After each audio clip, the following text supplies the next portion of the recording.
Ladies and gentlemen, big hairy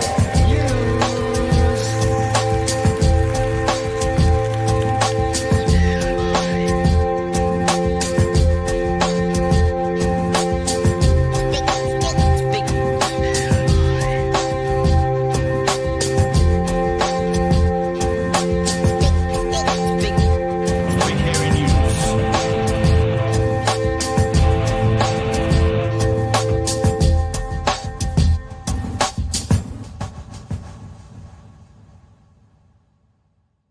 Hey, kia ora koutou whānau. Welcome back to another edition of Big Hairy News. Kia ora, Chewy Love. How are you, sir? Oh, as I was saying just before we went to air, I don't have a lot of gas in my tank today. Yep. Just one of those, a combination of just the whole fucking situation, and just a really tough couple of days at work. Not even Sarah Milliken in the middle? There wasn't levity there? There was a bright spot. Yep. And as you mentioned, me and the missus went to see that Sarah Milliken's show at the Dunedin Town Hall last night. It was excellent. I love to see a comedian that has obviously just polished, knows how every joke is going to land, who has a show that is just dense with people laughing, and yet at the same time makes it feel so natural and free flowing and not a well rehearsed, well worked show. So yeah, really enjoyed it. Yeah, very, very good. Very cool. But yes, that is the single bright spot in both today and yesterday. So yes, we're having an adult beverage tonight. Oh, nice. We're having this one. Behemoth. They sponsored one of my other podcasts for a while. I've got the Trumpy one. Get drunk on election night for obvious reasons, but it can't live in my fridge for 4 years. So I'm drinking it now. You missed it, Mr. Cracker last night. Dr. Gary Pienda came on, and basically we talked to 40. I said 10, 15, 40. Sorry, Gary, if you're watching tonight, 40. Because he basically started off with me going, so what's going to be the difference between Simeon and Shane? And he goes, well, it doesn't really matter the name of the arsonist. So, okay, that's how the conversation's going to go then. And that's how the conversation went. Pretty hot. Look, I agree with that. Like, Simeon is such a partisan hatchet man. Like everything that Luxon has said about him coming into health is that he's a guy that gets things done. Remember how in his couple of months as head of transport that he solved every pothole issue in the country? Yep. Remember that? And all the potholes just fucking went away? Yep. Little chap did that. Remember when he increased the speed limit on some sections of North Island highways by 10 kilometres an hour? And that somehow unlocked the true potential of New Zealand productivity. Mm-hmm. The man is an embarrassment. And the only thing I can think that there, and I'm not even willing to give Retty this much fucking credit, but I think the brakes come off with Simeon. Cut. Like, it's going to be turbocharged. I have zero faith that it is good news for the Dunedin Hospital, the Southern Hospital. He's already declined to be interviewed by the ODT. Right. So, like, there's nothing good there. Like, ideologically, the ODT's aligned. They may not be aligned on this one issue, but ideologically, it's a pretty aligned one. Now, speaking of one issue, Chewy,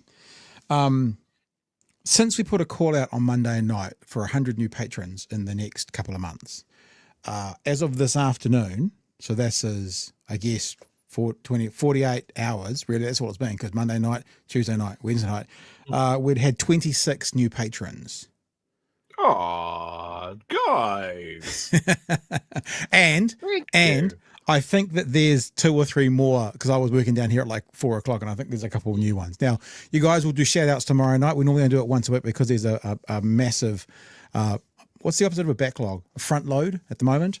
We'll do that tomorrow night and make new titles. We've also had at that stage 6 current patrons who have decided to jump a level or 2 or 3 or several as well. So thanks to all you guys. Here's something I was going to say. And I can't remember the link that I just was going to bounce off the back, because you said something about something and I said, oh, that relates to what I want to say tonight about Patreon. But I can't remember what you said. So what I'm going to say, oh, I remember what it was, like the one issue. We got a message. Now, if this is you, this is no criticism. You'll know it's no criticism because I responded to you on Patreon. We had someone over the summer period not be happy with a story and said to us on Patreon, oh, look, don't know if I can keep supporting you guys. You know, some things were said about a particular topic in one show, and I don't know if it's, and to which the response is, look, we appreciate the support you've given us, and we understand that things may not always align 100% with us. But this is what I'll tell you. Working in an area of, this is you, the people now, not you to the individual, because no problems with that. Working in the area of opinion-based news media, there are going to be times that I say something, probably more likely Chewy says something, that piss you off, that disagree with you, that don't quite align with you, that you don't agree with. What I would ask of you, if you want to be our patron, is that so this is actually if you want to be our patron. It doesn't come with rules, but this is the expectation that I would put on a patron, that the totality of what we do, you support, not the one story that pisses you off, or the one angle that pisses you off. Because you think if it was the other way, you know, if a broken clock is right twice a day, you probably wouldn't go and become a patron for another podcasty thing that does a certain platformy thing because they got one thing right. You wouldn't then go, okay, I'm going to support you now. So it makes sense to me that if you're on board, you're on board for the totality of what we do, not if we get one thing in your eyes wrong. Now, I'm not being defensive. I'm okay that we have different opinions, and it's going to happen. There is no question it's going to happen. At some stage, to some people, there will be some things that you disagree with. A huge thanks to all those people who have come on board in the last few days. This is one other thing I wanted to say about this. What we need to plan this year is regular support. I would rather have someone on board who was an $8 a month that could do the whole year than someone come on board for 2 months at $35 a month and then couldn't continue because it was too expensive. Because we need to plan 9 months from now, and we need to know that you guys on Patreon are going to be there with us in 9 months from now. You know, all things set aside. Sometimes you have to pull it out. We get it. No problems. If you're someone who goes, I can do $20 for a couple of months, then do a super chat. Easy way of doing it. But if you're going to be a patron, we want to see you for the long term, and we want to see you, I'd rather see you on a lesser level for longer than a higher level for shorter, if that makes sense. And speaking of that, we're up there and we're running with our Patreon at the moment. And what I've decided, Chewy, because I've had messages from a few people who are going to be at Waitangi, we're going to do a meetup at Waitangi. So we'll do a Waitangi meetup for patrons, an IRL, in real life, Waitangi meetup. There might be 2 of us. There might be 3 of us. There might be 10 of us. I don't know. But at Waitangi, we will do an in real life meetup. So for those of you who are going to be there, we'll see you there. I don't know how it's going to happen. I don't know where it's going to happen. I don't know any of those things yet, but I'm up there for 5 nights. So by the start of that week, I'll have sorted it out and probably put the message in Patreon, which is the wonderful thing you can see right here. The other thing is that the shop is open at the moment. We are...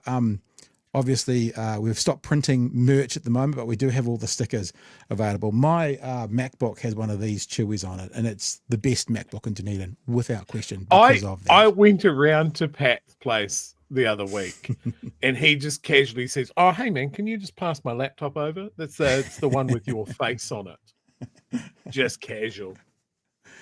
And so I'm sorry to the people who particularly wanted buffer gear before Waitangi. The printer that we bought needs a service.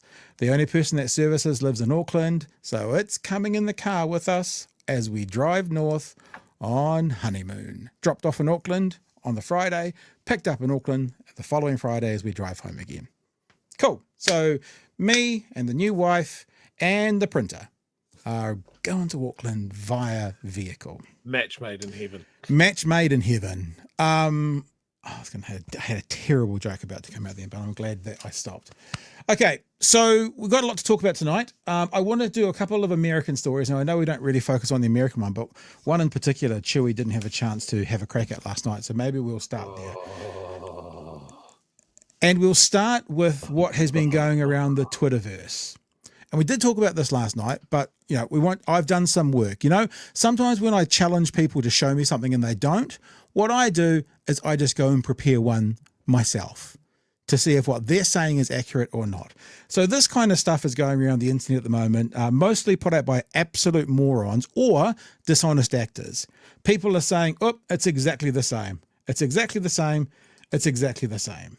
So, okay, that may be the case. That may not be the case. So what I said on Twitter yesterday and what I said to you guys last night was my challenge to people is show me the videos side by side and then we can decide if it's similar or not.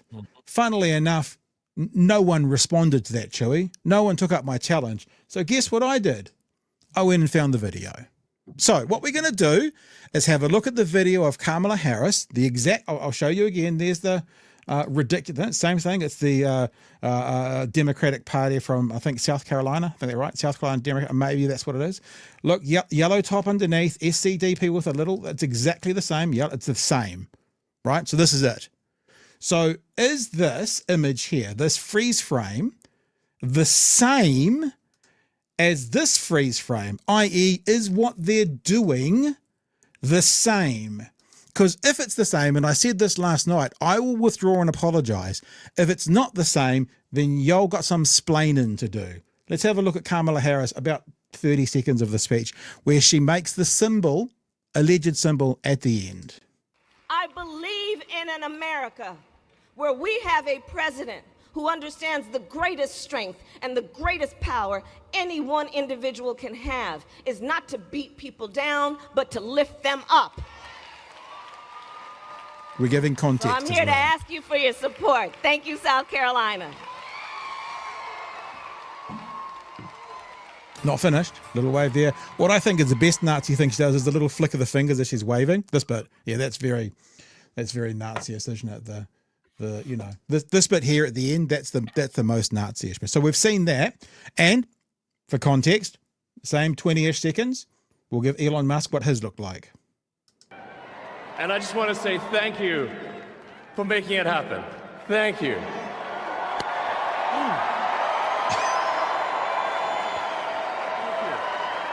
My heart goes out to you. It is thanks to you that the future of civilization is assured. Oh my gosh. Okay. Now, first thing is, I'm going to show it to you again side by side. Well, one after the other. First thing is, people are saying, he said, my heart goes out to you. Yeah. He said, my heart goes out to you after he did it twice. So he didn't go, my heart goes out to you and then do it. My heart goes out to you twice after he did it twice. I don't think that's cover for the action. Now, one more time. This is only 20 seconds, and this is just the actions of the arm. You tell me if you think it's the same. Here we go. Thank you, South Carolina. Wavy wave.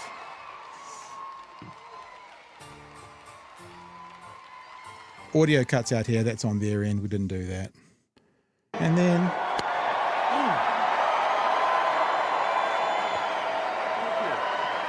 My heart goes out to you. And I left the my heart goes out to you purposely because I know what right-wingers are going to say. Oh, but he said it's after. Anyway, Chewy, I've got several more things to show on this, including some lovely comments from that person we all love to know in Talkback in the UK, James O'Brien. But sir, there's what is it, evidence one? Whatever it is. We're all doing comparisons. It's important to do the comparisons. Here's my one. Oh my Lord, even the timing. Yeah, that's there's that. That's pretty bad. But there's another one. American History X. Amazing film. Yeah, amazing and film. The other thing that I have, if it isn't what it is, then why did NBC edit it? Whoops, that's the wrong button. And I just want to say thank you for making it happen. Thank you.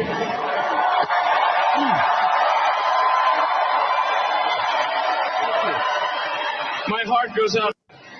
Wow. So that's I think interesting. my point of view here is the news media knew what it saw. I know what I saw. And the American right knows what it saw. Yeah. We'll The right-wing accounts on Twitter, which, of course, when we're talking about right-wing and outright neo-Nazi accounts on Twitter, those are the accounts that he let back in. Yeah. Yeah. So we didn't.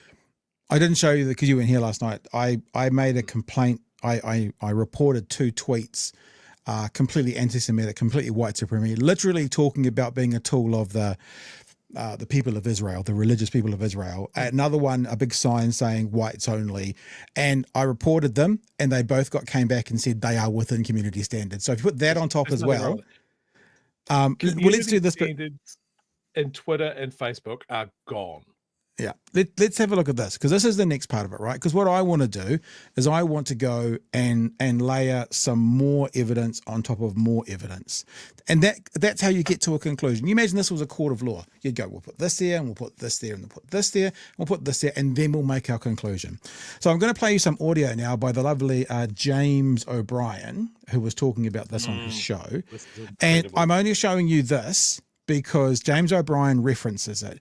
Just so you're aware, and I'm sure most of you are, Germany's leaders say Musk's support for far right is completely unacceptable. Musk has said over the past months that only the far right party, Alternative for Germany, or AfD, can, quote, save Germany, end quote. Last week, the tech billionaires live streamed on his social media platform X a chat with Alice Weidel, the party's candidate for chancellor in Germany's February 23rd election, amplifying its message ahead of the vote. Now, James O'Brien mentions in part of the clips the party in Germany who is taking its direction directly from the manifesto of the Nazis in the 1930s. That's what he's talking about. So here's James O'Brien. He's going to start by having a chat about the, obviously as a talkback, it would be a great talkback topic. The lines would go crazy for hours. I get that. So he wants to talk about it, and he is talking about if this is not a Nazi salute, what would happen if you did it in Germany? It's also illegal to give the Nazi salute in Germany and in Austria. So anybody minded to tell me that that's not what Elon Musk was doing must encourage him to go and do it in Germany and see what happens. And in fact, if you don't think it was a Nazi salute, why don't you do it at parents' night next time you're at your kid's school? Or just do it now if you're at work and see what happens. I think that's probably the best way to test it.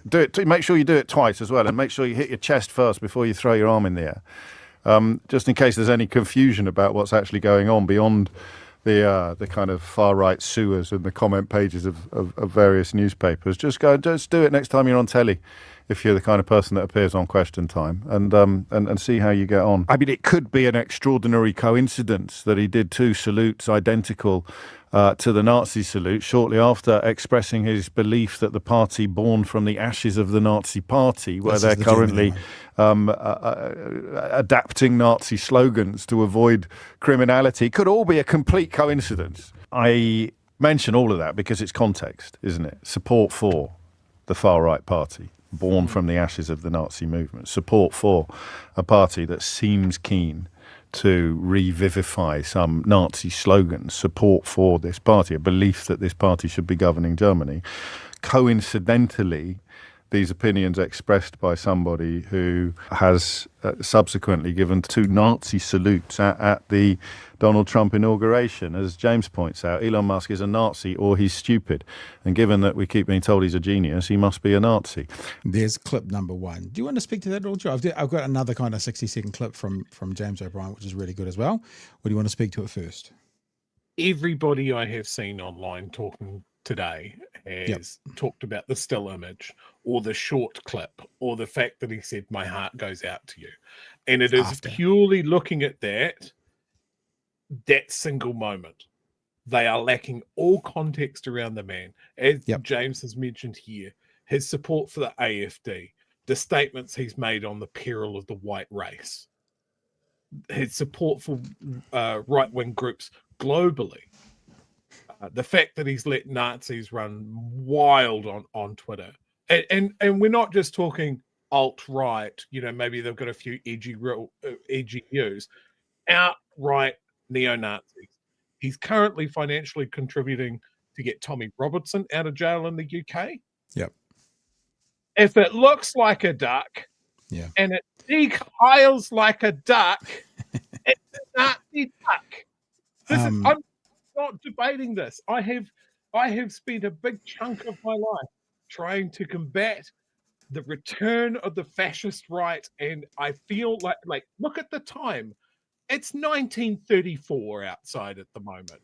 It is fucking crazy, and it's happening in the world's most militarily powerful country. This should turn your shit, white people.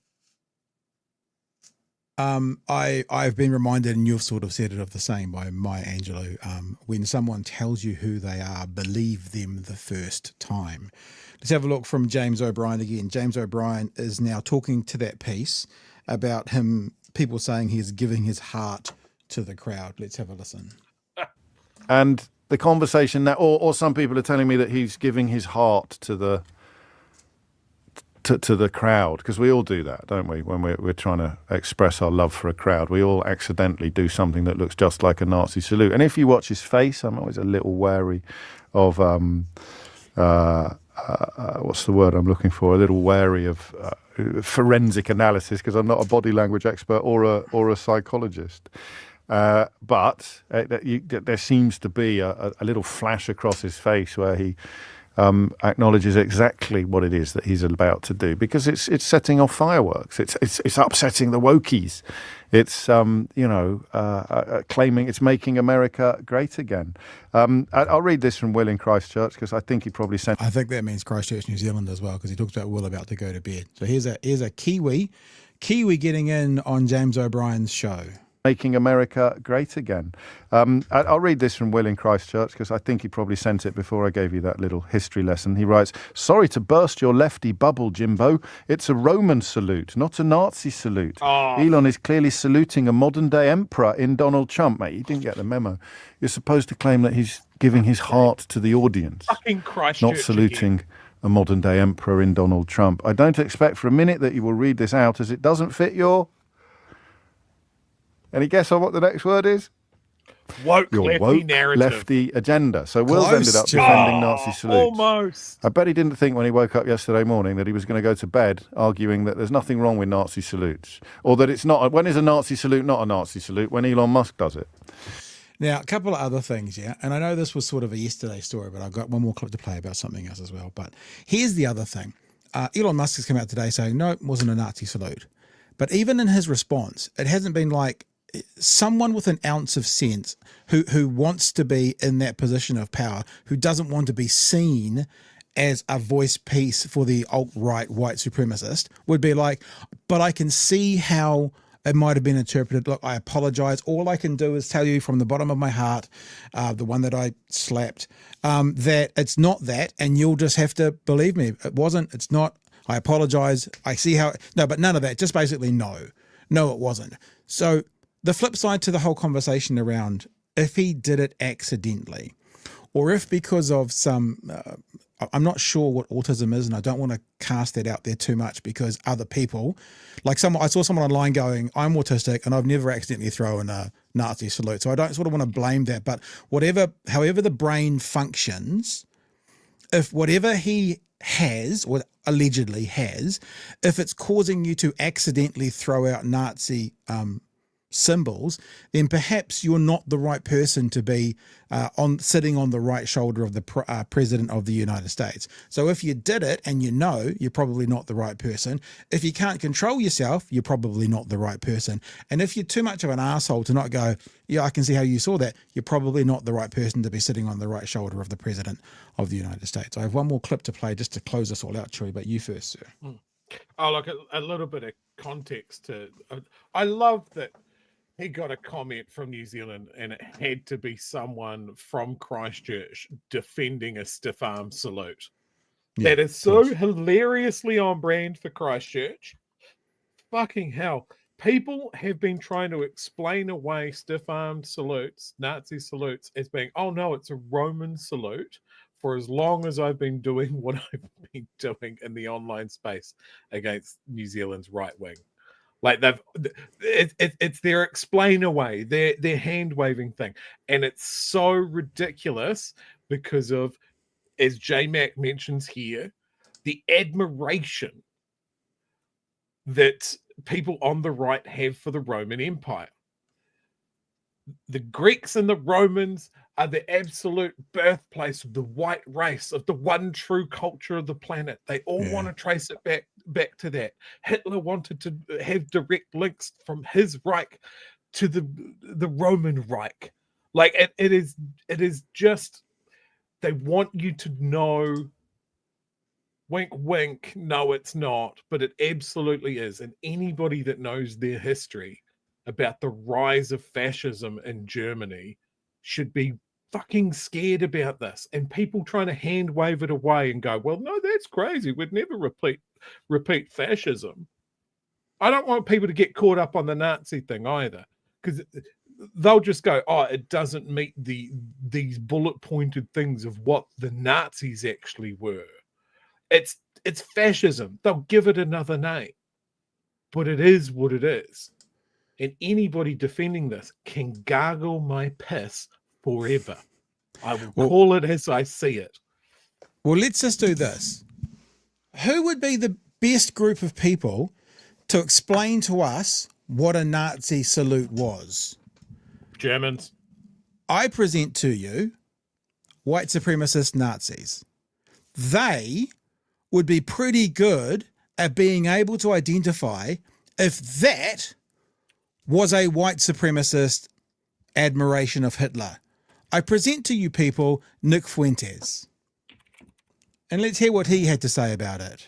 And then the straight up, that was a serious Roman.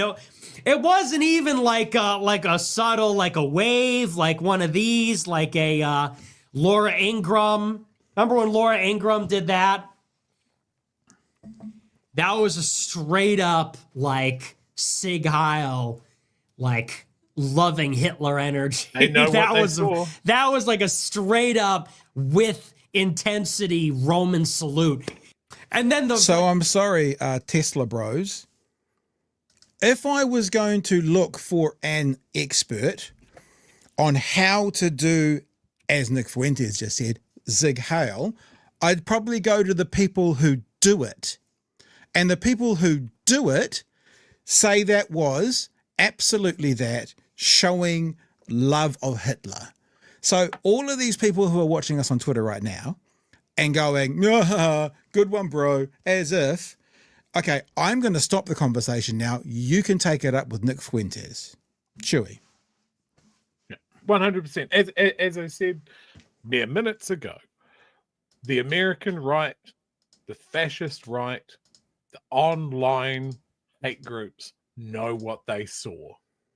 And they saw this on a day that Trump pardoned 1,600 January 6 rioters, including ones that spent $10,000 buying guns on the way to Washington, D.C., including ones that were wearing a hoodie that said Camp Auschwitz while he did it.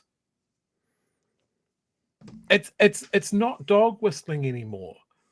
It's foghorns and flares, signal flares.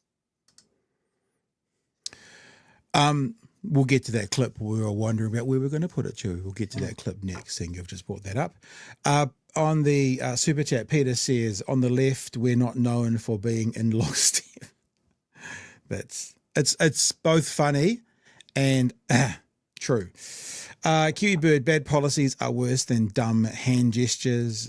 Citizen Gold says, late fee. I appreciate your Patreon people, your super chats. Kiwi says, edgelord salute for the Third Reich.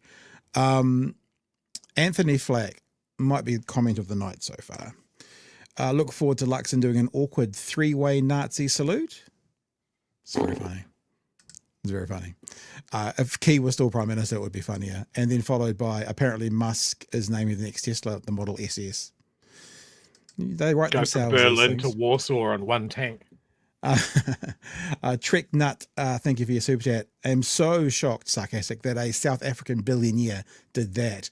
The very, very quiet part out loud. And Brian says, Russia and China will be happy with Musk as they will be wanting to create chaos in the land of nutters. So this is the other thing. And actually, if you have seen that clip by James O'Brien, you would have got a little bit of this with James O'Brien.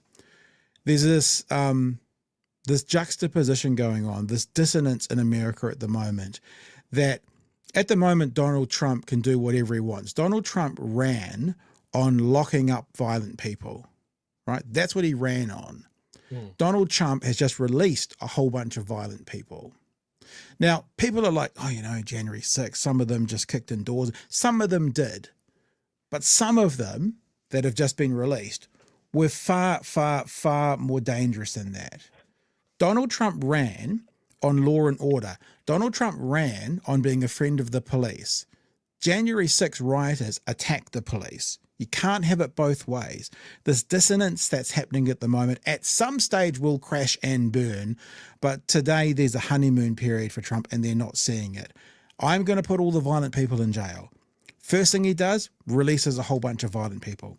And if you're not entirely clear on what sort of people were released, here's a little 90 seconds from TVNZ where they talked about some of the actual people and the sentences they had for violent crime that have just been released. Full presidential pardon, that's what we got. Nobody gets those. Most of us went there thinking it would be a regular day, a regular protest where you chant and you go home. More than 1,500 people charged after storming the US Capitol have been pardoned or had their sentences commuted. We're going to release our great hostages that didn't do, for the most part, they didn't do stuff wrong. You take a look at what went on. This man became the face of the insurrection. His convictions now wiped. I walked outside and I screamed freedom at the top of my lungs and then gave a good Native American war cry. Some of those freed include leaders of far-right groups. Stuart Rhodes, founder of the Oath Keepers, now released from an 18-year sentence. And Enrique Tarrio, leader of the Proud Boys, who was serving 22 years, now a free man. This is not the people down the road who got caught up in something and went inside a building where they weren't supposed to. This is people who planned and armed themselves to do things like, quote unquote, hang Mike Pence. These are the people that have been released as one of Donald Trump's first things he does as he's president, whilst he ran on locking up violent people. Free man. There is no other way to describe President Trump's pardon of January 6th offenders than un-American. It is so deeply un-American. President Trump didn't just pardon protesters. He pardoned individuals convicted of assaulting police officers. One of the officers at the riots, Michael Fanone, was beaten and attacked with a stun gun. And so what Donald Trump is saying is that, listen, if you commit acts of violence on my behalf, I'll give you a pass. I am the friend of police more than any president that's ever been in this office. The new leader of the free world wasting no time in freeing those linked to one of America's darkest days. So what he's actually saying, and this is, well, I guess we kind of all knew this about Donald Trump. The truth is, it's a little bit like when you leave one word out of a sentence, how it can change things. He ran on locking up violent criminals. He ran on locking up brown violent criminals. That's the word that's been left out, because he's just let out a whole bunch of, I mean, look, let's be fair, 1,500 people. I'm not a huge fan of the penitentiary system in America, how they basically chuck you in jail, throw away the key, then figure it out. There's going to be some people amongst that 1,600 people that probably don't deserve to be there. I've got you. But there's some that should not be walking outside again, but they're out as well, Chewy. Yep. Like, I mean, I feel like I'm going to be doing this for the next 4 years. Let's play devil's advocate here. Like, say he wanted to send a message. He could have pardoned some of them. He could have pardoned the ones that they hadn't been able to secure convictions for yet. He could have pardoned the ones that were convicted for non-violent acts. No. All of them. All of them. It is 100% sending that signal flare up that his own little brown-shirted militia, the Proud Boys, can get away with whatever they want now. Like, stand back and stand by. He said it last time. Stand back and stand by. And every time something like that has happened, people have wanted to hand wave it away and explain it away. And, that's not what he meant.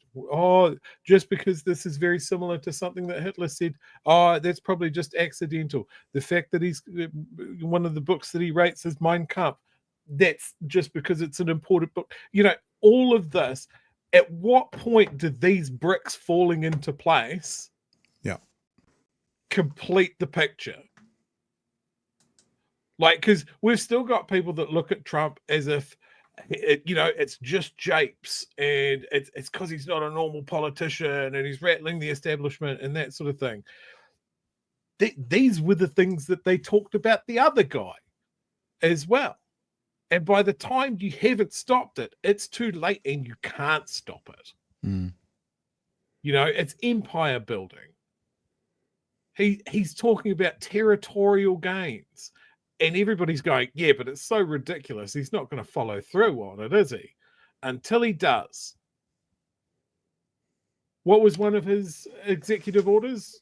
An immediate state of emergency at the border? Southern border. Okay. Because remember, he says of the northern border, it's just a line on a map. He literally was like, well, it's just a line on a map. Us in Canada, it's just a line that's been drawn on a map. Doesn't care about that border. Southern border, though, brown people, those ones, state of emergency. Like, it is easy to fall into hyperbole and that sort of thing, but it has always felt like we are in the part of the history book that says events leading up to horrible thing. Yeah. Look, there's something else I want to show you, and part of it's probably a little bit because I like religion. You probably guys know where I'm going. It's about American and religion and that kind of stuff. I dig on religious conversations, and so often I like to talk about, how it's misrepresented so badly, religion. I guess I'm coming from the Catholic upbringing, so that kind of vibe of religion in the world by the people who participate in it. Just before you get, we got a little bit of fan mail here. Somebody has stumbled in from the other part of YouTube. Welcome. You might have missed my direct greeting to you earlier, Disarray. Gargle my piss. Carry on, Pat. I think you're talking about religion.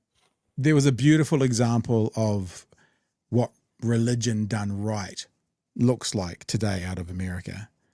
And of course, every American right-wing religious nut is so angry that someone would dare represent the ethics of this character called Jesus accurately. Old socialist Jesus got put out there today and they're all up in arms about it. Anyway, a couple more super chats here. Actually, we'll get to those. Thank you very much. Daniel says, the problem with Nazi salutes in liberal society is that the optics and positioning of the salute will be dissected for a week on media instead of what should be done with a Nazi. We'll just leave that there, shall we? Yeah, we'll just leave that there, sir, of course. Mr. Arvid's Jan 6 says, we're police, though, LOL. And Justin says, so highly organized. Stand by. Thank you for your super chats. We appreciate that. Right. Now, what's happening in New Zealand today? Now, I've got a story on the economy today, but to be honest with you, the story TVNZ did was pretty shithouse. They showed a university student who had, a recent graduate who had to live at home because they couldn't afford the cost of living. And then they went on to the story, Chewy, to say about how this particular graduate likes to spend their extra money on concerts, and talked about how she spent $900 seeing Taylor Swift. And I'm just like, this feels like, remember last year we were talking about the cost of living and they went to a fucking diamond ring shop? However, the introduction to that story is pretty interesting, and there is other things to talk about after it. So as weird as it sounds, I'm not going to play you the story. It's actually a terrible story. And like, where's the family struggling from South Auckland or South Dunedin or Porirua or somewhere else? No, it's the student who now, I can't go see Taylor Swift anymore. Sure. First world problems, perhaps. But the introduction to it was quite interesting because it gave out some facts and figures that were released about the economy today. Let's have a look. I like volume. More Kiwis are set to lose their jobs as the economy continues to tread water. The latest Stats NZ figures showing inflation hasn't budged, steady at 2.2% for the year to December, the same as the September quarter increase. Now, to be honest with you, that's not terrible news. The 1 to 3 range is what we're aiming for. It's in there. It's not terrible news. There's worse though.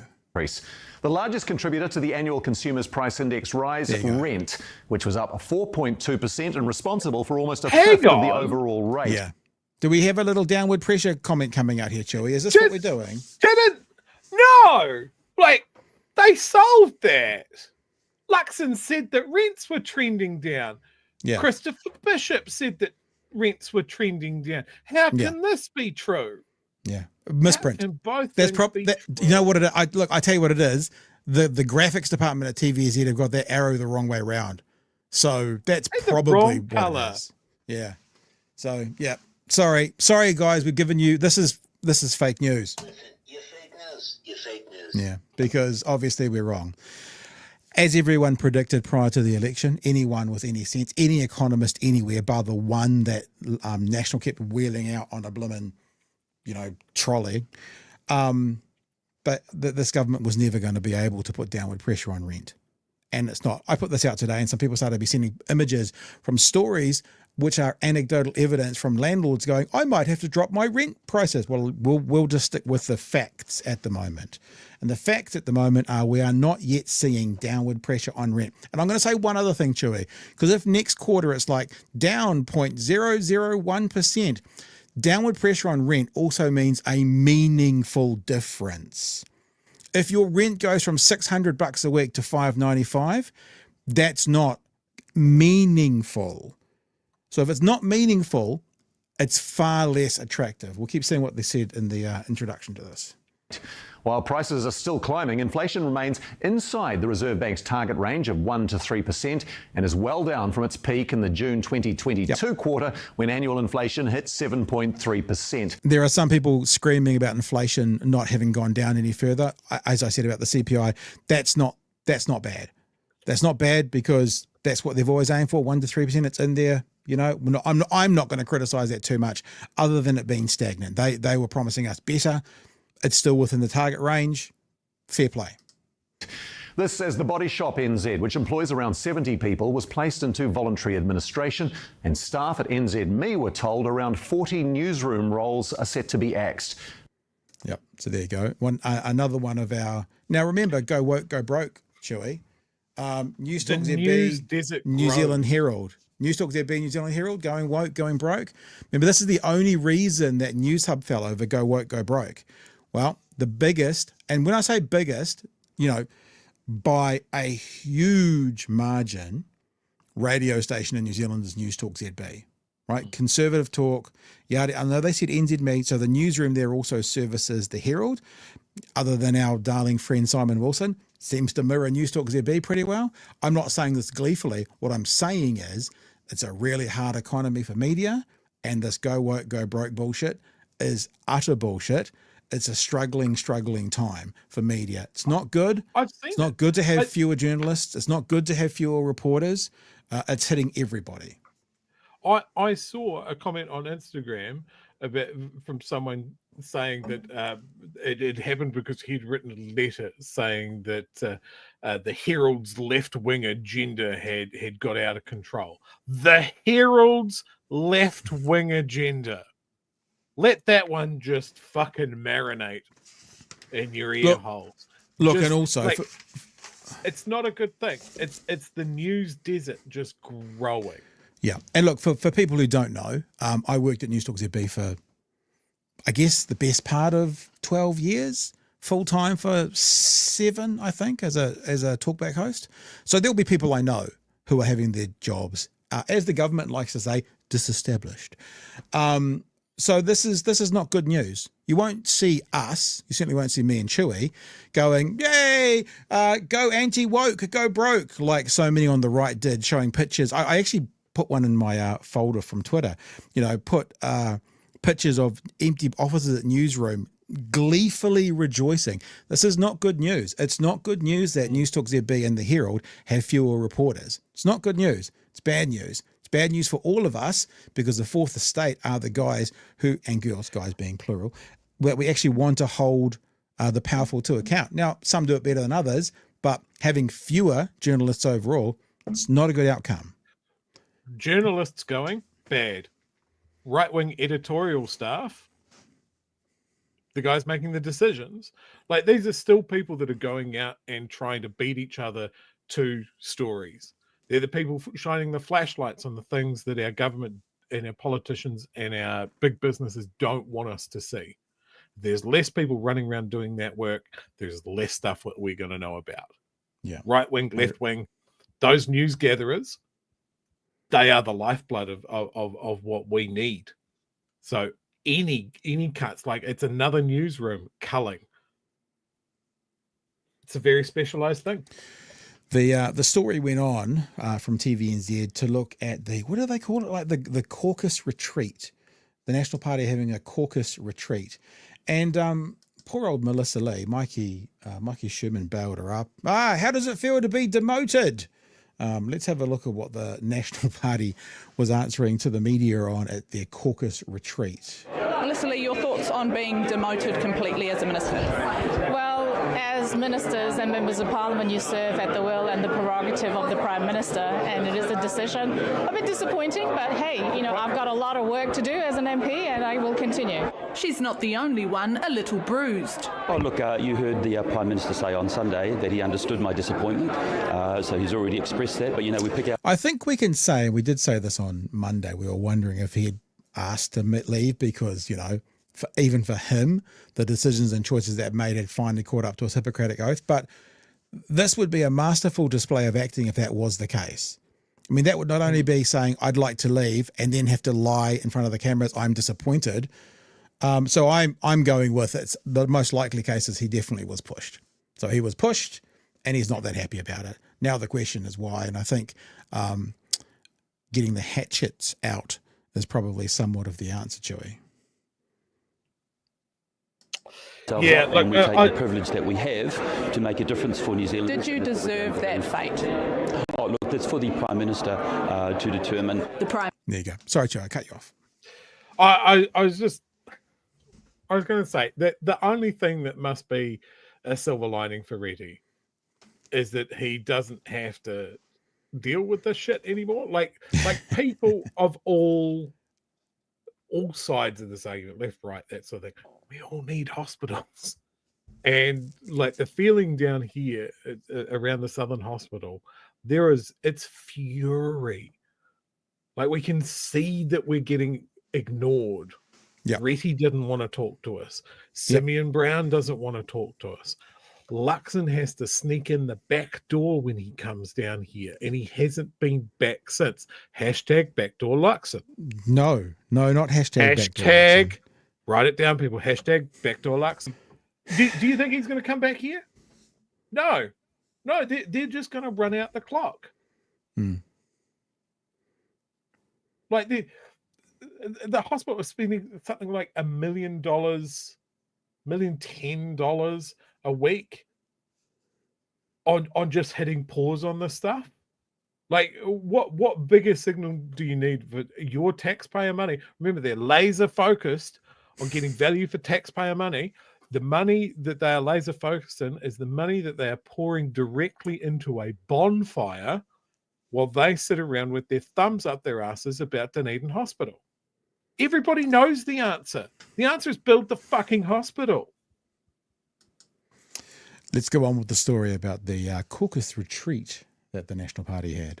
The Prime Minister deciding he wants faster results in the health portfolio. Look, in health, it's always a slow ship to turn around, and you always push as hard and as fast as you can, and that's what I did. Well, look, of course it takes time, but this government and New Zealanders are expecting patient first in the healthcare system. Except if you speak to anyone in the health fraternity, they will say what you're doing is the opposite. This is the gaslighting that Gary Pienda was talking about last night. This is the gaslighting. They're saying we're putting patients first when they're not. It's an absolute lie.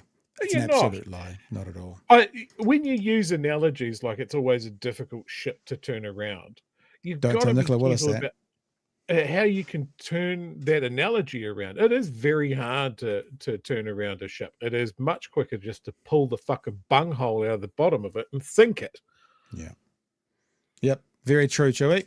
The new health minister, Simeon Brown, has a history of opposing abortion rights for women. Do you believe that a woman should have the right to choose?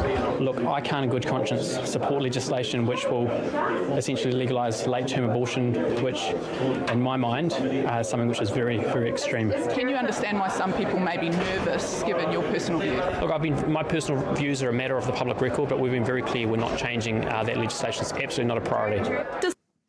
Very, just get the last sentence, just quite important to mention. It's absolutely not a priority.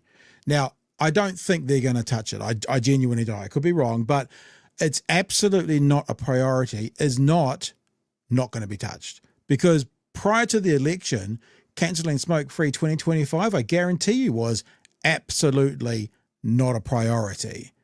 But then they got in and all of a sudden, they wanted revenue. They found a reason to make it a priority. So even though it may not be a priority today, like I have no priority, Chewy, to get tyres for my car. But as I keep driving it, the priority of getting tyres for my car will increase. The priority will change. And all of a sudden, at some stage, it'll be my number one priority. See what I'm saying? You don't have to touch the legislation. You strangle the funding.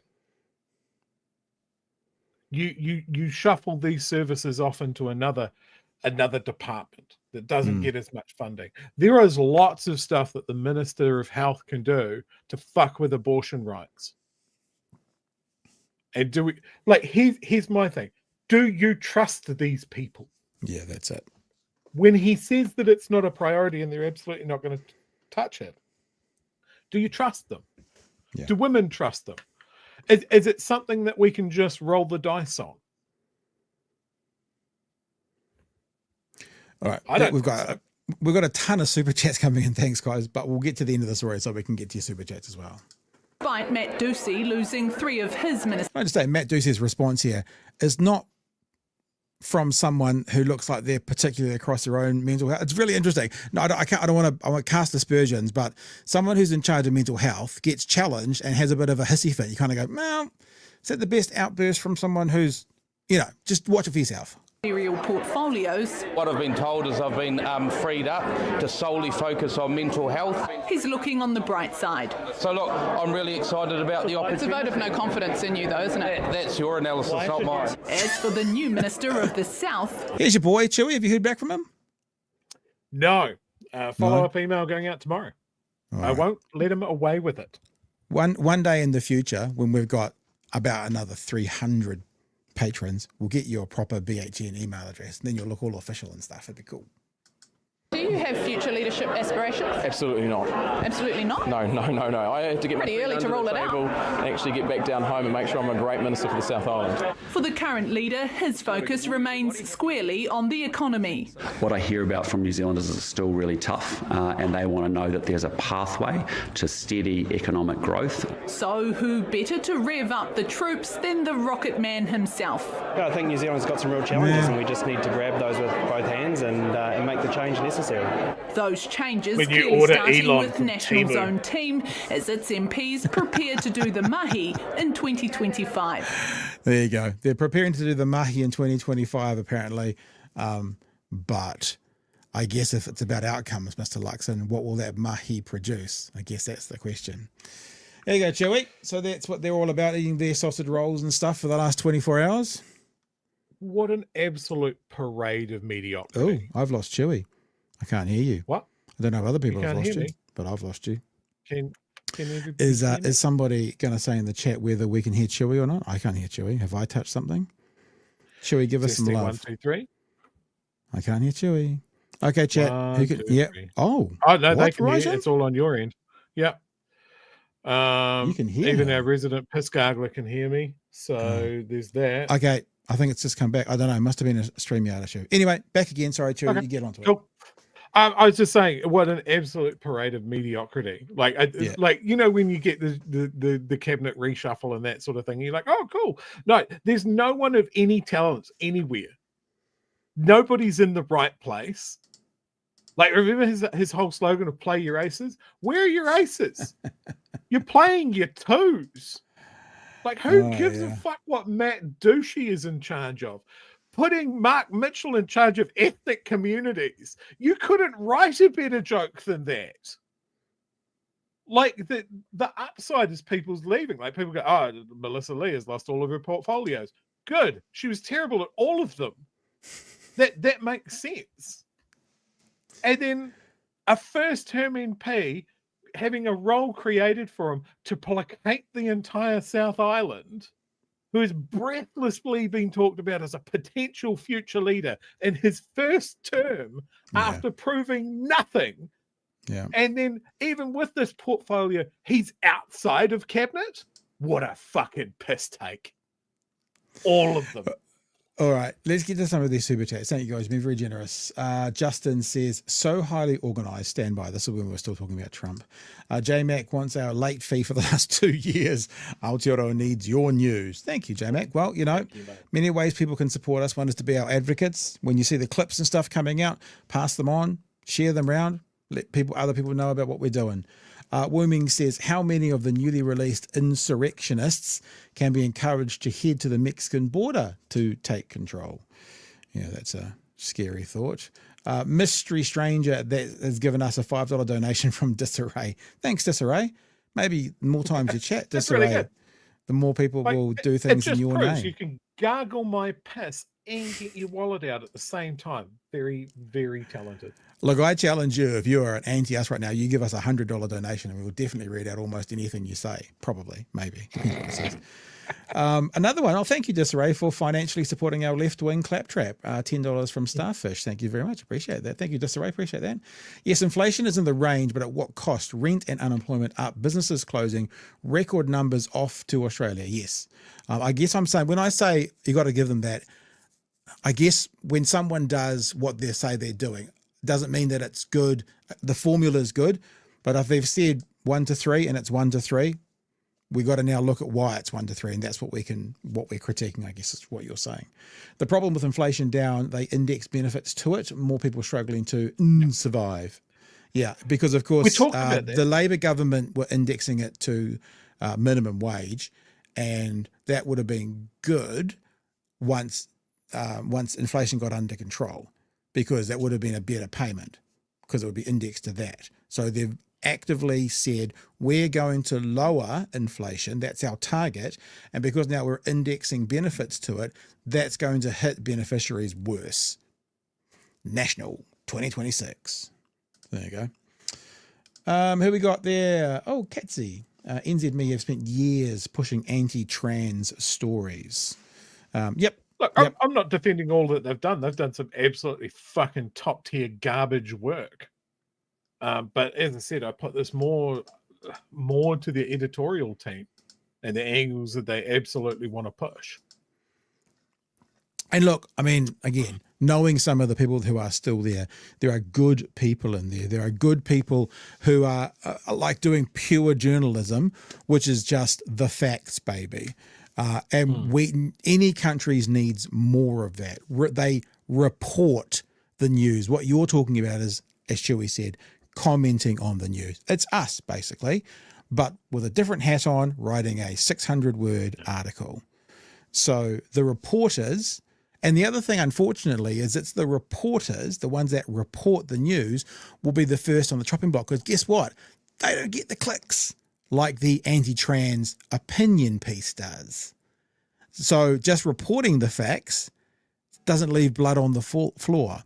Writing the opinion does.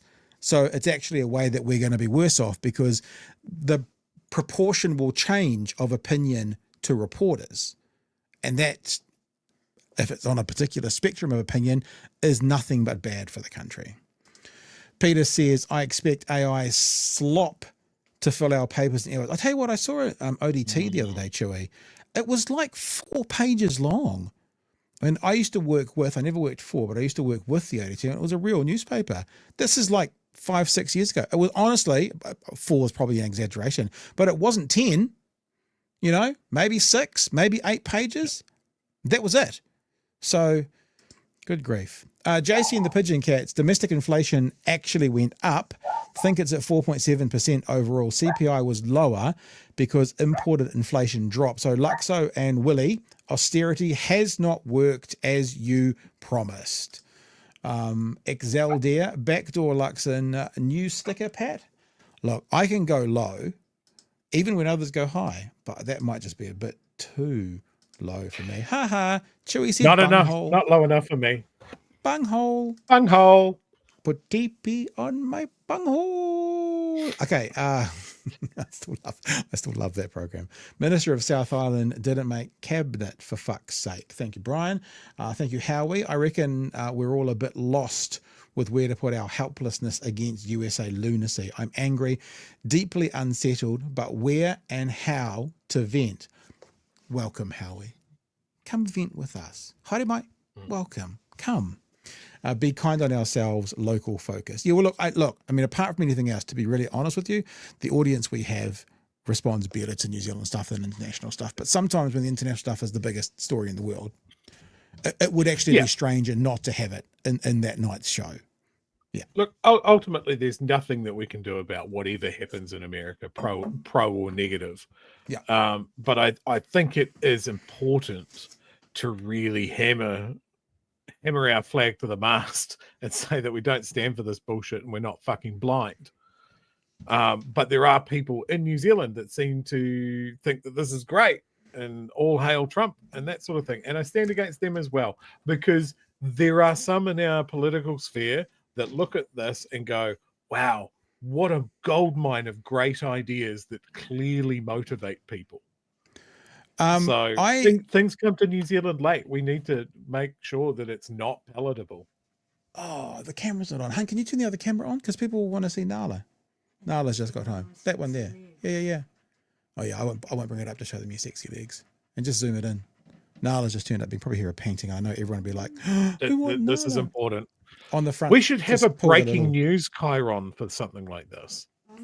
Breaking news. Nala has arrived. Nala has arrived, everybody. This is not a drill. Stuff's happening. You've been asking for Nala for days now. Hey, look, just in the chat, I just put this up. I know we talk a lot about the Southern Hospital, it's Dunedin Hospital, all of that sort of stuff. There is a relaunch or another push on the campaign to bombard some of the people in charge of this thing with electronic postcards, e-postcards, if you will. Takes a couple of minutes. Nala. Yeah, man. Look at that. She's just been to the gently vibrating and slightly wet. Did you see the head look when I said the word? She's just been to the park. You want a park? Treats? We'll take her away. We'll take her away for now. If she sticks with me, you going to stay here, mate? She sticks with me, we might get her at the end of the show. Anyway, sorry about that. That was a ridiculously self-indulgent piece of broadcasting. The Bachelor of English getting another economic portfolio is the worst one of them all. We've also got Raijin, another $2 from Disarray, our favourite piss gargler. Oh, look, I actually feel a bit bad because, like, you know, Disarray is here to listen. So, okay, let's just... No, Pat, this is proof bullying works. We're not going to pick on Disarray because look, we'll pick on him a little bit. No, because Disarray is actually. He came in hot. But look, the enemy of my enemy. Seymour is an egg. We can all agree on that, right? The piss is working. That's fine, Disray. We welcome you. I welcome you. Anti-trans reporting gets the supporting clicks and the rage clicks. We need to show the rage in a constructive way that gets the car crash eyeballs. Citizen Gold. Yep. Well, the car crash is easy. Just come watch us every single fucking night. One big car crash.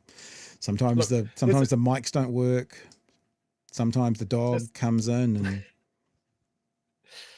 and.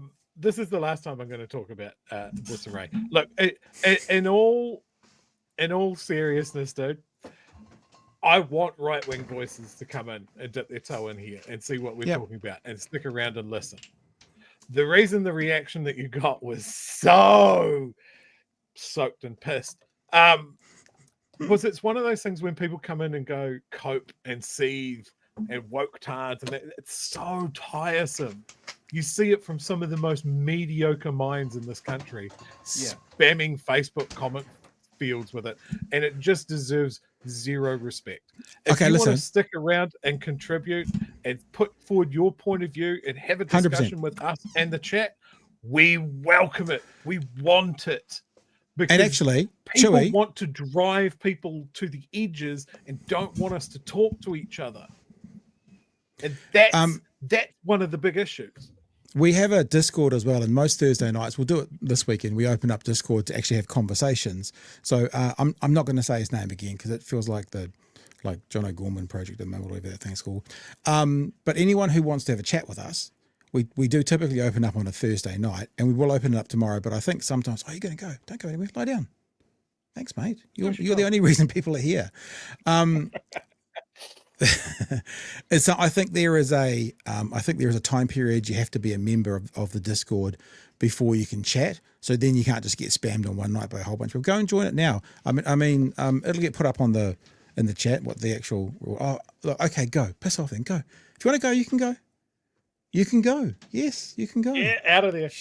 Oh, that's gonna hurt, Pat. Man, there's kids up there. That hurt you more than Retty losing his portfolio and getting promoted.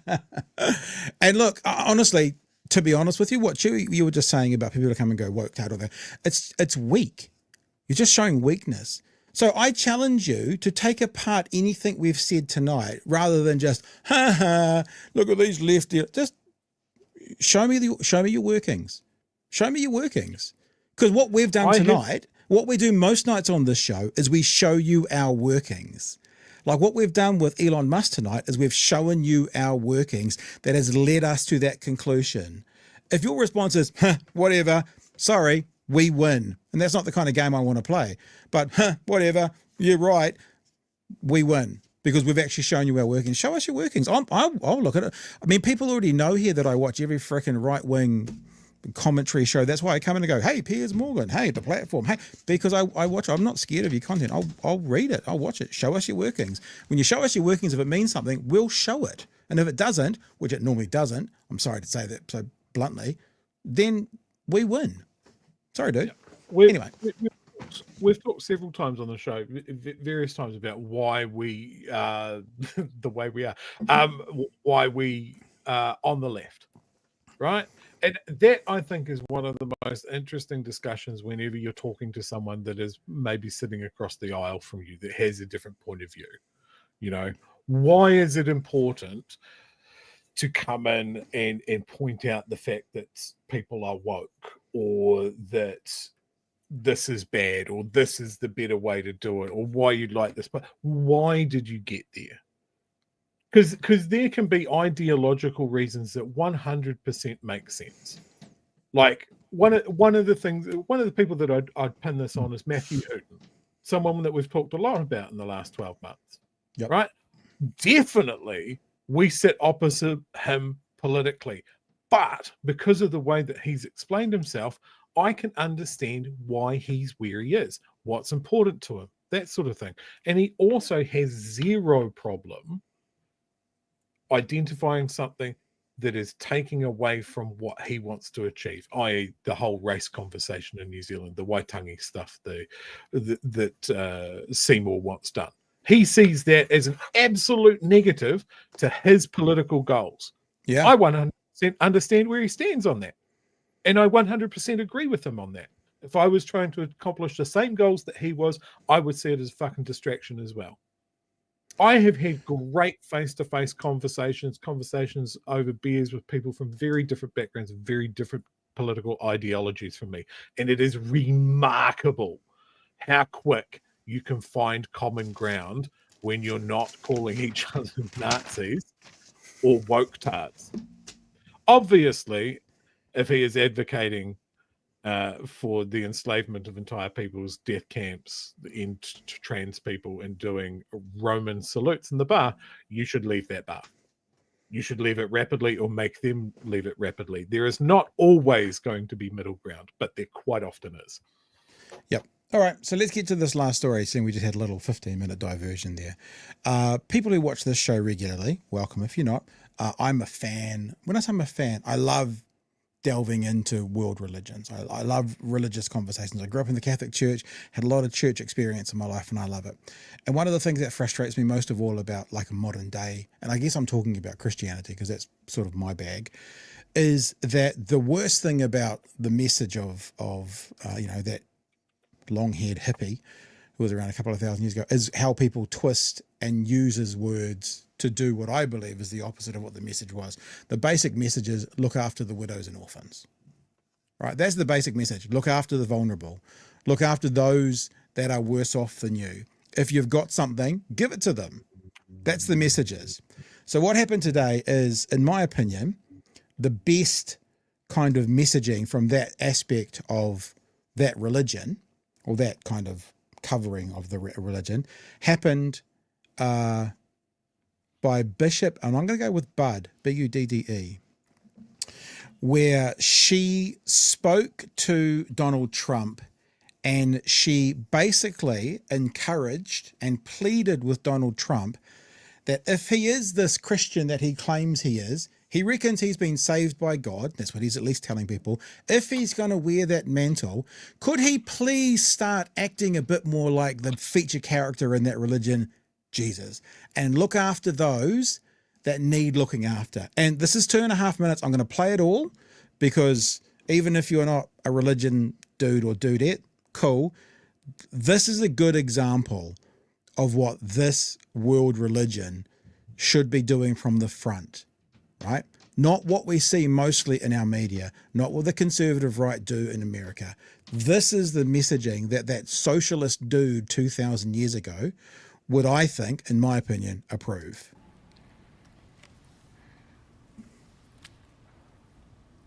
Let me make one final plea, Mr. President.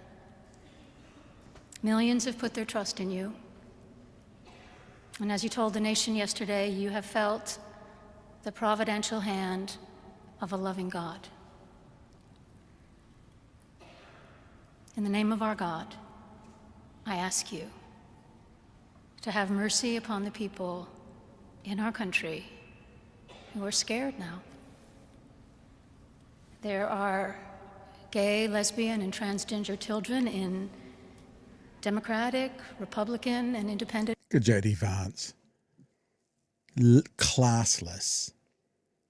Like, look, his wife, class. J.D. Vance, classless.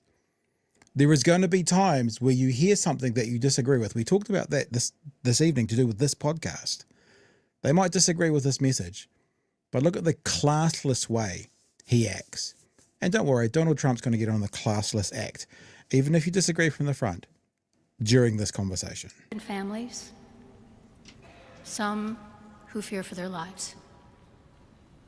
And the people who pick our crops and clean our office buildings, who labor in poultry farms and meat packing plants. Those ones that speak Spanish. Who wash the dishes after we eat in restaurants and work the night shifts in hospitals. They may not be citizens. Are you watching Trump now? His point of being classless?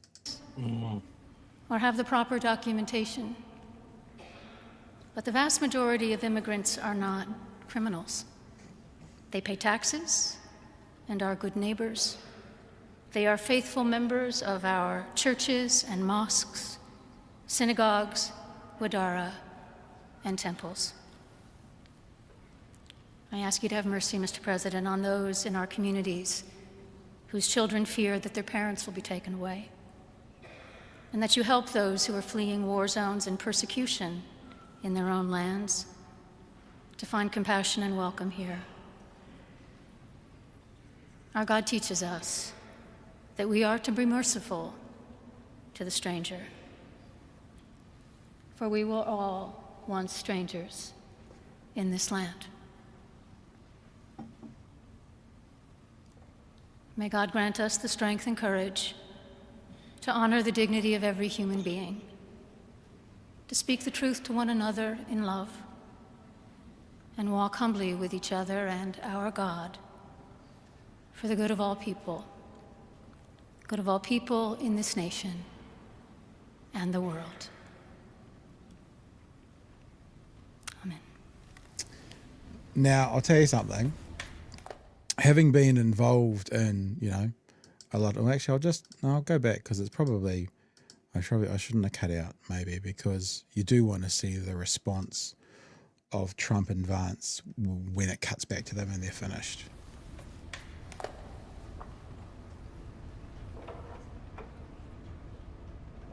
See, this is why I don't go to church, JD.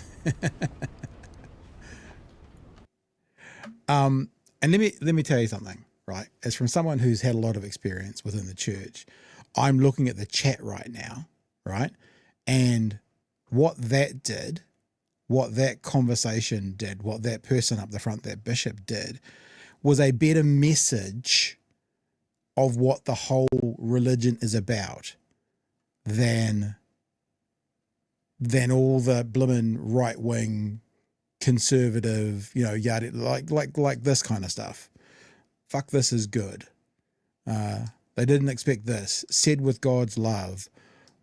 Even boom. Jason's saying boom. It's like, what Jason, obviously they're doing it because it's embarrassing Trump, but it's because the message is actually accurate too, And so I look at this and I go, if you're a religious person that's trying to sell a religious message, the people, and I don't know the people in the chat whether they're religious or not, but I would guess, statistically speaking, unlikely, are actually for the message they just heard. What they're against is this 2025 capitalist version of blonde-haired, blue-eyed Jesus who we're gonna sacrifice this month by only using 2 of our family cars, not 3. That's what they're against. Sorry, Chewy. So you mentioned that Trump's a man of class, and I'm sure sitting there in silent reflection, he might have reflected on some of the things that he said or he's done, the things that he's campaigned on, the things that he's written into executive orders straight out of the gates. And I'm sure he wasn't going to shit his brains out all over Truth Social. I'm not going to do his accent because I do a terrible Trump impression. The so-called bishop who spoke at the national prayer service on Tuesday morning was a radical left hardline Trump hater. She brought her church into the world of politics. No, hang on. Couldn't you just hear the hate in her voice? Like, didn't she just come across as a hateful person? Couldn't you hear it? Dripping. She brought her church into the world of politics in a very ungracious way. She was nasty in tone and not compelling or smart. She failed to mention the large number of illegal migrants that came into our country and killed people. Many were deposited from jails and mental institutions. It is a giant crime wave that is taking place in the USA. Apart from her inappropriate statements, the service was a very boring and uninspiring one. No strippers, you see. She's not very good at her job. She and her church owe the public an apology. T. I have a clip from CNN. Let's play it, because CNN got the bishop on and they basically asked about it. And so in this CNN clip, why did you do it? That's the question. Let's have a listen. What made you decide to say all that today? Well, these are the people that I know. These are not abstract people for me. These are actual people that I know. So I wanted to speak on their behalf. I wanted to present a vision of what unity can look like in this country that is transcending of differences and viewpoints and acknowledging our common humanity. Yes. I wanted to speak in such a way that reflected that dignity and respect, but I also wanted to bring into that space the real humanity of the people that I was referencing. Now, he was asked about... They give Donald Trump some airtime now. He's actually, when he was speaking, when some reporter asked him, he was more middle of the road than that whatever you call it. It's not an excretion, a truth, a T cell. I don't know. Went out, but I'm real conflicted on religion. Like religious institutions like the church have done incredible damage over the years. 100%. And they can enable people, shitty people, to justify their actions in just the most horrible way. But that sort of faith and belief can also make people do some amazingly generous things and live their life. And if it works, it works. But to believe that Trump should be able to set foot in a church and not spontaneously combust, a covetous man who has spent his whole life trying to accumulate wealth, a sexual offender, a rapist, a braggart, a blowhard, a racist. The fact that he was allowed to step foot in a place of worship just baffles me. Did you see when he was sworn in, he didn't put his hand on the Bible? 100%. And you know what I tweeted out? I tweeted out, imagine what the conservative evangelical right wing would have done if Barack Hussein Obama had refused to put his hand on the Bible. But what do we hear about Trump? Crickets. Nothing. He's too busy selling Bibles made in China with the Constitution printed in the front of it. It's fucking madness. This is one other thing, right? And because what we do here is, we understand a little bit about messaging. That's sort of what we do. We package up stories and we deliver them to you. If you are a religious broadcaster, if you are a religious entity and you want to understand how to get your message out to a broader range of people, stop protesting pride, the marches. Stop protesting pride marches. Stop doing that. Do what you do. That message there will be taken on board and agreed with by an inordinate amount of people outside the church.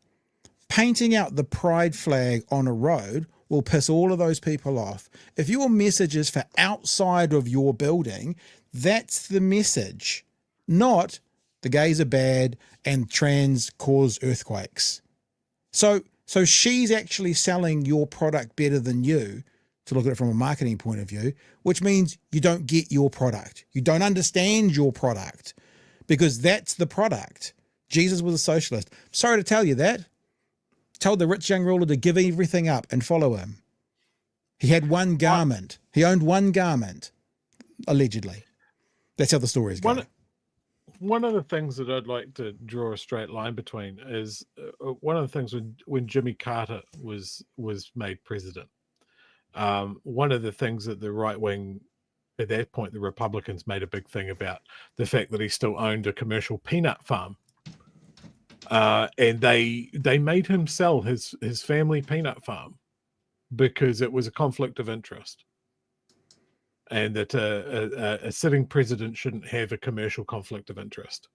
Flash forward to now, and we have a president that is selling memes and cryptocurrency. Well, fake cryptocurrency, ripping people off. Life savings have disappeared. Absolutely.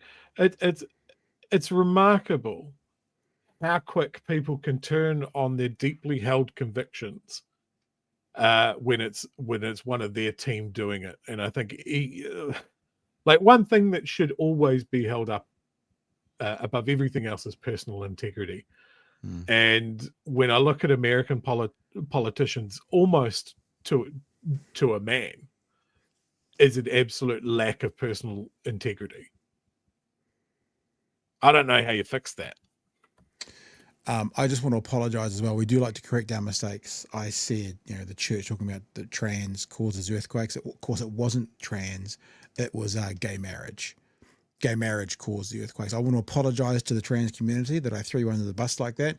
But just for people who didn't know that, this is like a high profile, quote unquote, Christian, and I'm definitely putting air quotes around that, preacher, just reminding you that, New Zealand preacher is facing backlash after saying that the earthquakes could be caused by homosexuality. That message, A, is inaccurate, but because it's inaccurate, it doesn't do what you think it's going to do. Your little clique of people who want to just slap your back and say, yes, you're right, fine, and then jump, 15 years later, they're the ones who are then painting over the pride walkways. That's not the message. The message was what you just heard from that bishop. Look after the vulnerable. Look after the widows and orphans. Give the person stuff off your back. Make sure that those who need help get it.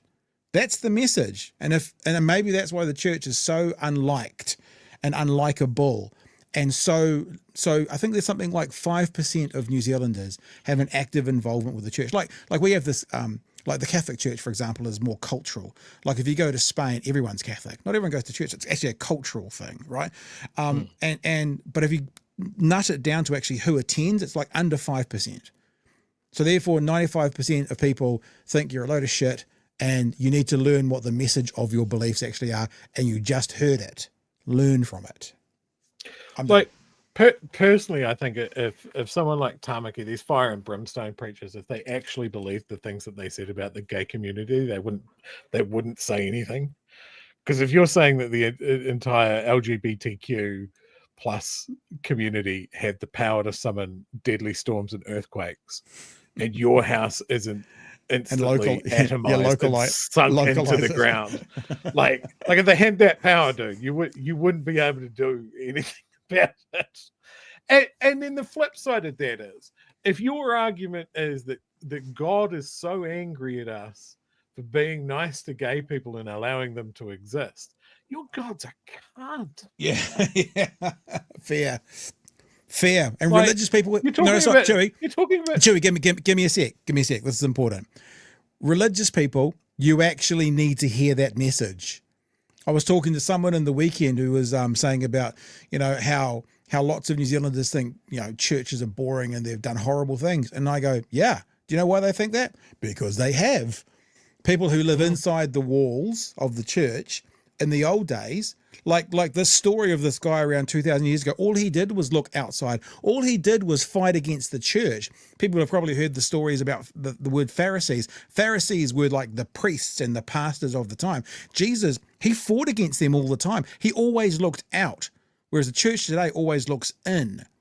And what you've just said, Chewy, the church today needs to hear and actually come to terms with and figure out how to look out, like that bishop did, and think of others ahead of themselves. It's like people who talk about, you vote for someone who you don't know. You vote for someone who is worse off than you. You live your life to help people who are worse off than you. That's the message. That's not what you hear in 2025 in Western civilization churches in general. Want to throw all of them under the bus. There's heaps of examples of religious leaders speaking truth to power and putting their bodies on the line. Like you think about the American Civil Rights Movement, and a lot of the core group of the Freedom Marchers were religious leaders and local preachers and that sort of thing. They saw an injustice and they spoke up. That's exactly what I would expect from a religious leader. And then you look at a monolithic organization like the Catholic Church, and you sit there and you go, oh, thousands of years of fucking bad stuff, my dudes. And you know what the Catholic Church needs to do? Sit there and take their fucking lumps. Yep, 100%. Because you can't debate it. You can't debate it. You were shuffling pedophiles around for decades. You just got to go, oh yeah, our bad. I guess we've got about 400 years to make it up to you. I think we're done, by the way, because this is going to turn into a revival meeting soon. Hallelujah! No, I think we got to stop. I think it's time to stop because it's my favorite topic. We've talked a lot about Trump today, I encourage everyone to watch the film The Apprentice. Oh, I haven't seen it yet. The other day. Is it Netflix? It's so good. It is on my Plex server. I don't know if I've given you the logins for that. All right. But yeah, it's when they said the guy that played the Winter Soldier in Marvel was going to be Trump, I was like, he's too good looking to play Trump, and he melts into the role in about 30 minutes. Who was it that played what's his name? The Batman. Who played Batman? Val Kilmer. Keep going forward. Keep going. Well, this is fun. The names jumped out of my head. He played Lincoln. He played There Will Be Blood. He didn't play Batman. Yeah. Who am I thinking of? You're talking about that method actor guy. Yeah. He didn't play Batman. Yeah, he did. He was the one who brought out that voice in Batman. No. Yes. No. We might be thinking of the wrong person. No, you're thinking of the wrong person.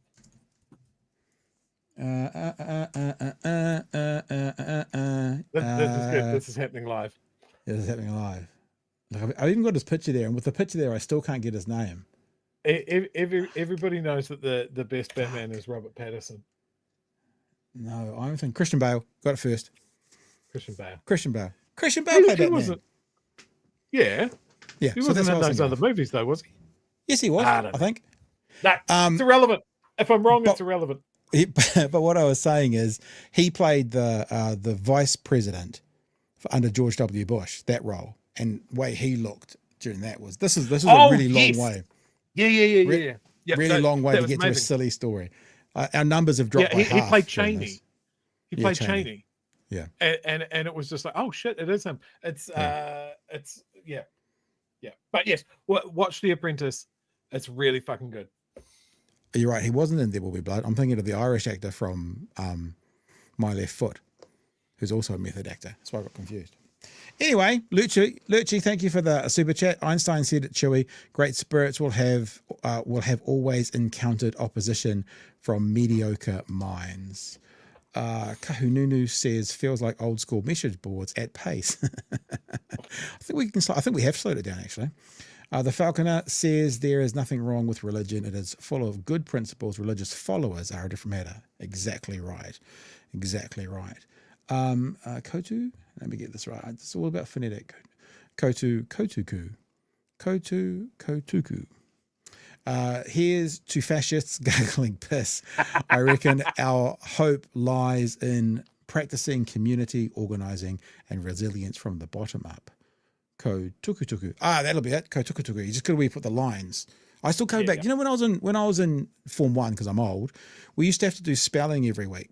And in the spelling, we used to have to write the word 3 times. And the first one was just the word.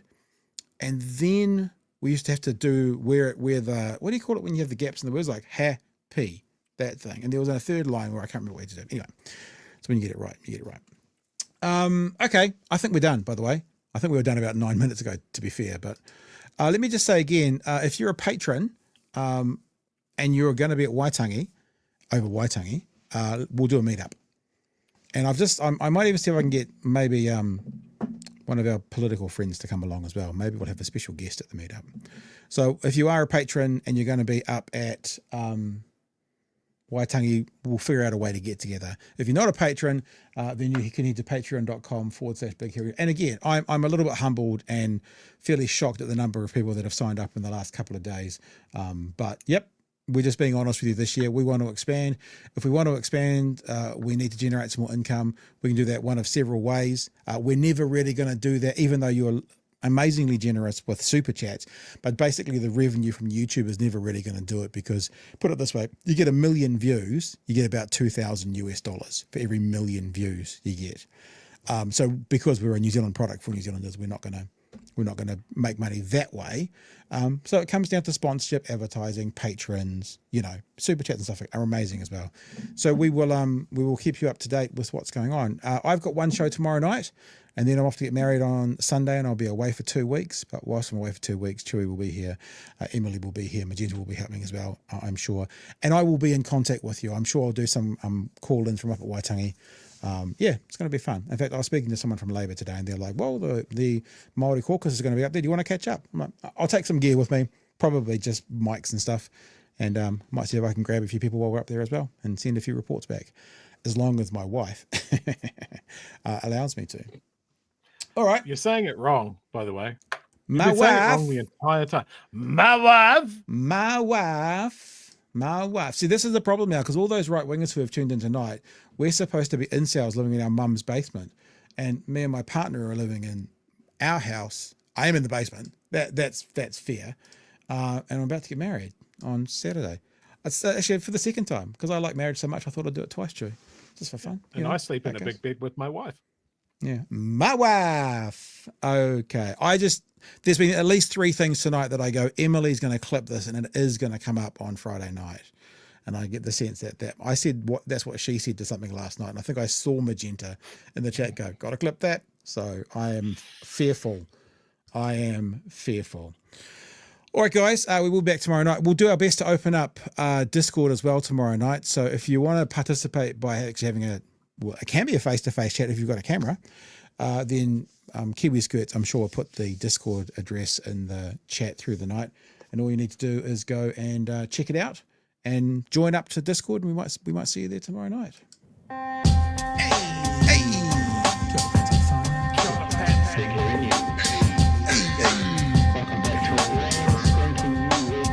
Help us settle a debate, whether it be thoughtful or funny, even if we're all creatures of hate. It's a fine line that we're walking together. For better, push aside the temptation to berate. Let's take a note of the corners we stand in. As many points as the hairs on my chinny chin chin. When the news that we're watching is hairy, knowing all the things that we need to be wary of. Like the rich have the hand out for rewards, while the many have to work at what they can't afford. And the rest of us ain't paying attention, or maybe have questions we're too worried to mention. Other media is still dwelling on trivial facts, vetting peas from the rice and the mice from the rats, and picking and choosing a warpath to run, and linking ourselves with the hill to die on. It's gotta come down to a welcoming vibe, with an A and a self and a higher in mind. All heavily either this way or that, and we'll be analyzed by what Chewie and Pat. With the evil in the world trying to mess with your head, and you're sitting on the couch, you're thinking chivalry's dead. Each night, 2 nights, they're gonna sing you to bed. It's Big Hairy News. All right, I got nothing else to add really, Chew. Anything you want to wrap up with tonight? No, it's like I said, it was pretty low energy for me tonight. Thank you to everyone in the chat for getting me there. Sorry if I've been super mean, but you know, everything is garbage fire. Big shout out to Disarray for taking his lumps in good humor and sticking it out to the end. Well done. Oh, nice on you. Good on you. We'll see you tomorrow night, Disarray, and to the rest of you as well. We're back again live tomorrow night from 9 p.m. for another edition of Big Hairy News. Hooroo! Cheers, fam.